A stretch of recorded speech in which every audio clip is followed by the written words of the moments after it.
Kaya tumatagas ang pintura, gawa ng may tama na yung tagiliran niya. Ay, may tama. Ibig Diyan, sabihin, diyan na sa, malaki na butas niyan. hindi, diyan sa lumulusot. Ah, Ayos pa yung butas niya, pero yung gilid niya, tumatagas na. Gawa ng kinain na siya, oh. Kinain niya. Kumbaga, gas na. Oo. Ang ibig sabihin niya, papalitan na. Palit na bago nito. Ay, tayo order. Walang budget. Ganyan pala yan. Kailangan ng palitan na talaga. Ay, Matino pa yung hot moon. okay pala yung hat mo. Hindi matino. Ito. Hindi matino. Pinakan loob. Gawa ng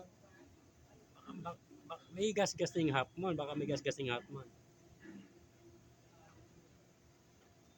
matagas. Ay, alam mo na yung mga natin. Puro repair lang. Bakit pa pakinabangan? Sige lang na sige. Takot gumastos pero ang laki naman ng kinikita, milyon. Ay, ganyan talaga buhay.